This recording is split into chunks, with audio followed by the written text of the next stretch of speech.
magluto ka ng ano? Champurado. Ano ba yan kung kailan anong oras na? Mag-alas 11 na, tsaka magpaluto sa kurado.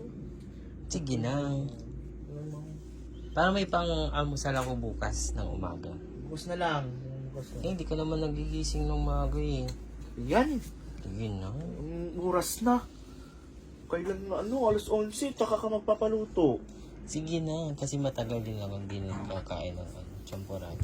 Tsaka kakainin mo naman eh, pag breakfast. Ayun. Patulog na yung tao eh. Yan. Ay, Diyos ko, Day, nakaka-stress. Kung kailan hating gabi tsaka magpapaluto itong mister ko. Diba? Nakaka-stress ng kaliwat kanang balakang, Day. Eh, wala naman tayong magagawa dahil tayo ay alipin lamang ng mga mister natin. Buti na lang talaga, meron kaming champurado dito, Day, at ready to cook na nga to, kaya hindi na mahihirapan yung malahart ebangelista kong katawan. Medyo masama pa naman yung pakiramdam ko, Day. At kapag ganito pa naman yung pakiramdam ko, ay Diyos ko, Day, talagang wala ako sa mood magluto. Pero sige lang, dahil ganito naman talaga ang papel natin mga misis sa mister natin, talagang pagsisilbihan natin sila araw-araw at kung anong gusto nila. Kahit nga masama pa yung pakiramdam natin, Day, eh, wala tayong magagawa dahil ganito na talaga ang trabaho natin mga ilaw ng tahanan. Chares! Perfect ko na si Jake Cyrus na! Sana all ilaw ng tahanan. Kaloka. Kayo din ba mga mare? Ganito din ba yung mister nyo kung kailan hating gabi tsaka magpapalambing sa inyo at magpapaluto? Ay nako, yung mister ko mga chares, nako madalas ganito, Day. Talaga namang maiimbyer na ka. Alam mo yung tipong patulog ka na, Day, tapos ready ka ng kalabitin ng mister mo. Ay Diyos ko, tapos magpapaluto lang pala. Buti na lang talaga itong mister ko, Day, napaka-perfect para sa akin kasi nire-remit niya nga yung sahod niya. Kaya sa tuwing may utos siya sa akin, Day, wala akong magagawa. Dahil lahat naman ng sahod niya, nire-remit niya sa akin. Walang labis, walang kulang. Sana all nire-remit.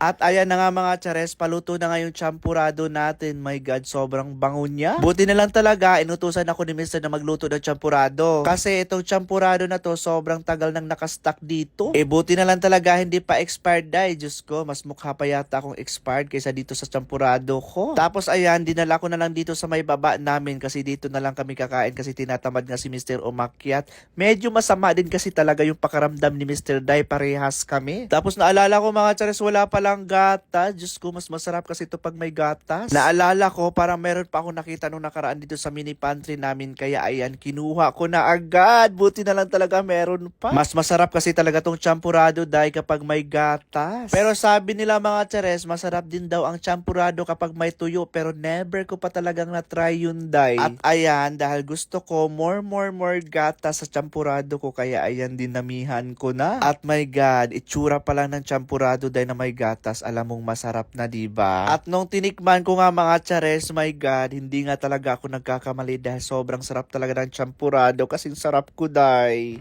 Be! Hindi ka naluto na. Ang oras na, mag-alas 12 na, oh. Bilisan mo na dyan.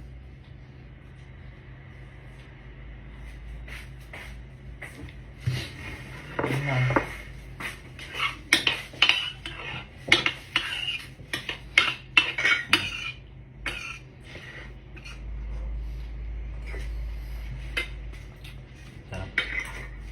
Sarap.